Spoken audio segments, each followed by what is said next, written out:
வணக்கத்துடன் pepper and salt அரசியல் என்கின்ற இந்த வலையொலியில் உங்களை சந்திப்பதில் மிகவும் மகிழ்ச்சி அடைகின்றேன். இந்த வலையொலிக்கு நீங்கள் இப்பொழுதுதான் முதலாக வந்திருக்கிறீர்கள் என்றால் நீங்கள் எங்களை பகிர்ந்தளியுங்கள்.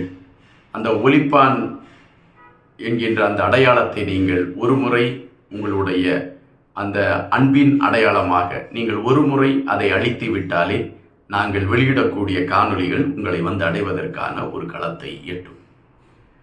இன்றைய சூழலில் இலங்கையில் நாடாளுமன்ற தேர்தல் முடிவடைந்து அது அடுத்த கட்ட நகர்வை நோக்கி மிகவும் பரபரப்பாக சென்று கொண்டிருக்கின்றது. ஒரு நவம்பர் 14 வரை இந்த நாடாளுமன்ற தேர்தலை மையப்படுத்திய களங்கள் பேசப்பட்டு கொண்டிருந்தன. நவம்பர் 14, 15, 16 யார் யார் வெற்றி பெற்றார் என்கின்ற விடயங்களை மையப்படுத்திய கருத்துகள் பேசப்பட்டது. இந்த சூழலில் தமிழ் கட்சிகள் மிகப்பெரிய பின்னடைவை இலங்கையில் சந்தித்திருக்கிறது. இது தமிழர்களிடத்திலே ஏற்பட்டிருக்கக்கூடிய மாற்றமா அல்லது தமிழர்கள் இதுவரை நம்பி ஏமாந்து விட்டோம் என்பதின் வலியின் வெளிப்பாட்டை அவர்கள் வெளியே காட்டி இருக்கிறார்களா? இதுதான் இப்பொழுது பரவலாகவே பேசப்பட்டு கொண்டு இருக்கக்கூடிய ஒரு விடயம். இப்பொழுது வெற்றி பெற்றிருக்கக்கூடிய பலர் தேசிய தலைவரை மையப்படுத்தியும் இயக்கத்தை மையப்படுத்தியும் பல கருத்துக்களை பதிவிட்டு கொண்டிருக்கின்றார்கள். எங்கள் தேசிய தலைவர் இருந்த காலம் பொற்காலம். அவர் இருக்கக்கூடிய சூழலில் தமிழர்களிடம் இதுபோன்ற மாற்றங்கள் நிகழவில்லை. அவர்கள் தமிழர்களை மையப்படுத்திய ஒரு அரசியல் களத்தை எடுத்துக்கொண்டு பயணித்தார்கள். அவர்கள் அப்பொழுது தமிழ் சார்ந்த களம் இங்கு இருக்க வேண்டும் என்று விரும்பினார்கள். ஆனால் 2009 பின்பு எங்களுக்கான தலைமை சரியாக அமையாமலே போய்விட்டது. இங்கு கம்பெடுத்தவர்கள் அனைவருமே தண்டல்காரர்களானார்கள். இதன் காரணமாக ஒவ்வொருவரிடம் மன இறுக்கத்தின் காரணமாக பிரிவுகள் திசை கட்ட ஆரம்பித்தன.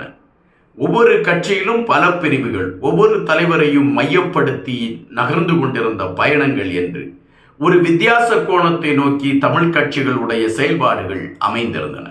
இது மக்கள் மன்றத்தில் இருக்கக்கூடிய அனைவருமே தெரிந்து கொண்ட ஒரு விடயமாக இருந்தது. அவர்கள் நேரத்தையும் காலத்தையும் மிக தெளிவாகவே கணித்து வைத்து காத்திருந்தார்கள். இந்த தேர்தலில் ஒரு சரியான பாடத்தை நாம் கட்டிவித்து விட வேண்டும் என்பதை அவர்கள் துல்லியமாக எடுத்து வைத்திருந்தார்கள். அந்த துல்லியத்தின் வெளிப்பாடுதான் இந்த தேர்தலின் முடிவுகள் என்ற நிலையை தமிழ் கட்சிகள் பேசக்கூடிய அளவிற்கு அங்கு ஒரு மாற்றம் நிகழ்ந்திருக்கிறது. ஆனால் இப்பொழுது அந்த களத்தில் என்று வெற்றி பெற்ற நாடாளுமன்ற உறுப்பினர்கள் சுயேட்சையாக வெற்றி பெற்றவர்களும் இருக்கிறார்கள், கட்சியின் மூலம் வெற்றி பெற்றவர்களும் இருக்கிறார்கள். ஆனால் பெருவாரியான இடத்தை தேசிய மக்கள் கட்சி சுருட்டி கொண்டு சென்று விட்டது என்பதும் வருத்தமான பதிவு. தேசிய மக்கள் கட்சியை பொறுத்த மட்டில் தமிழர் பகுதியில் பெரு வாக்கு சதவீதத்தை எடுத்து விடாது என்கின்ற பரபரப்பு தான் பேசப்பட்டது. ஆனால் தேர்தல் ஆரம்பித்த களத்தில் இருந்து பெப்பர் அண்ட் சால்ட் என்கின்ற அந்த வலையொலியில் நான் குறிப்பிட்டு கொண்டே வந்தேன். இதில் அனுரா அவர்கள் ஒரு பெரிய வாக்கு சதவீதத்தை கைப்பற்றுவதற்கான ஒரு களம் அமையும் என்று. அதுபோல சுயேட்சையாக நிற்கக்கூடிய வைத்தியர் வெற்றி பெறுவார் என்கின்ற தளத்தையும் மிக அழுத்தமாகவே பதிவிட்டோம். இப்பொழுது தமிழர் பகுதியில் மிக பெரும்பான்மையான இடங்களை தேசிய மக்கள் கட்சி கைப்பற்றியிருக்கிறது. இது ஒருபுறம் பேசப்படுகின்ற செய்தியாக இருக்கக்கூடிய அதே வேளையில் சுயேட்சையாக நின்ற வைத்தியர் அவர்களுடைய வெற்றியும் இப்பொழுது இலங்கை மண்ணிலே பேசுபடும் பொருளாக மாறி இருக்கிறது என்பது மறுப்பதற்கு இல்லாத ஒரு செய்தி என்பதை நாம் புரிய வேண்டியதாக இருக்கிறது. வைத்தியர் தேர்தலில் நிற்கிறார், வைத்தியர் அர்ஜுனா அவர்கள் தேர்தலில் நிற்கிறார் என்கின்ற செய்தி பேசப்பட்ட பொழுது அவருக்கு எதிராக எழும்பிய விமர்சனங்கள் பல. அவரை மையப்படுத்தி ஒவ்வொரு நாளும் ஒவ்வொரு கருத்தாக்கங்கள் வெளிவந்து கொண்டே இருந்தது. அவருடைய கோபத்தை மையப்படுத்தி, அவருடைய நடத்தையை மையப்படுத்தி, அவருடைய செயல்பாடை மையப்படுத்தி, அவர் சென்று கொண்டிருக்கக்கூடிய வழிமுறைகளை மையப்படுத்தி என பல விடயங்கள் பேசப்பட்டன.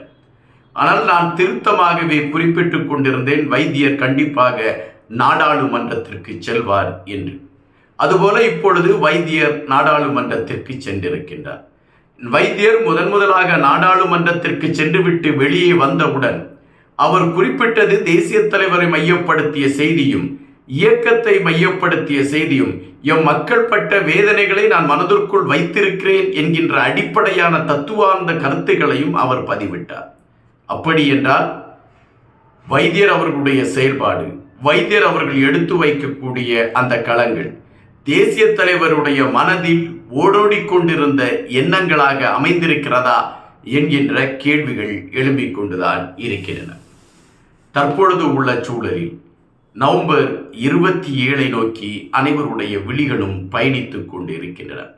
ஏதாவது ஒரு மாற்றம் எழுதப்பட்டு விடாதா என்கின்ற தேடல் ஒவ்வொருடைய மனதிற்குள்ளும் எழும்பியிருக்கிறது.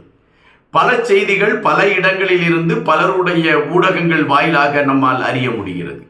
அவர்கள் சொல்லக்கூடிய அந்த செய்திகளில் அவர்கள் எடுத்து வைக்கக்கூடிய தகவல்கள் ஏதோ ஒரு மாற்றம் நடைபெறப் போகிறது என்பதை அழுத்தமாக பதிவிட்டுக் கொண்டிருக்கிறார்கள். அது என்ன மாற்றம் என்கின்ற விடையும் கேள்வி கணைகளாகவும் ஒரு எதிர்பார்ப்பை கொடுப்பதாகவும் இருக்கிறது. கடந்த வருடம் நவம்பர் திங்கள் 27 ஒரு பரபரப்பான சூழலை நோக்கி நகர்ந்து கொண்டிருந்தது. இந்த வருடம் ஒரு அமைதியான சூழலை நோக்கி நகர்ந்து கொண்டிருக்கிறது.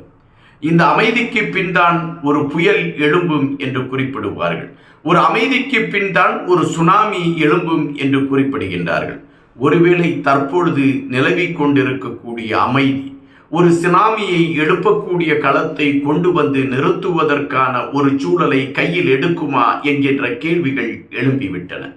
பலர் இப்பொழுது அதனை மையப்படுத்திய கருத்துக்களை பதிவிடக்கூடிய களங்களை எடுத்துக்கொண்டு முன்னேறுவதையும் நம்மால் பார்க்க முடிகின்றது.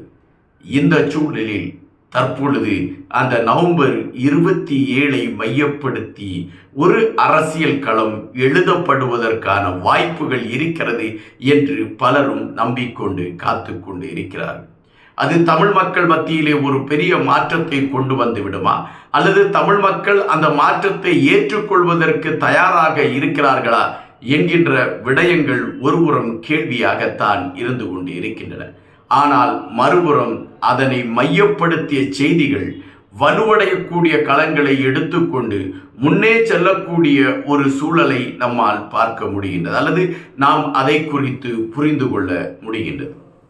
தற்பொழுது உள்ள சூழலில் இந்த நவம்பர் 27 மையப்படுத்தி மனதிற்குள் ஒரு படபடப்பும் ஒரு எதிர்பார்ப்பும் இருக்கிறது. அந்த எதிர்பார்ப்பும் அந்த படபடப்பும் எதை கொண்டு வந்து நிறுத்தப் போகிறது என்பதற்கான விடைகள் நமக்கும் தெரியாது, இறைக்கும் தெரியுமா என்பது தெரியாது.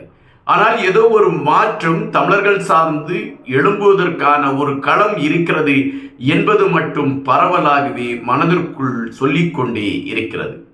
அந்த நாளை எதிர்பார்த்து விழிகள் ஆவலோடு அப்பக்கம் சுற்றுவதற்கான முயற்சிகளை எடுத்துக்கொண்டிருக்கின்றது.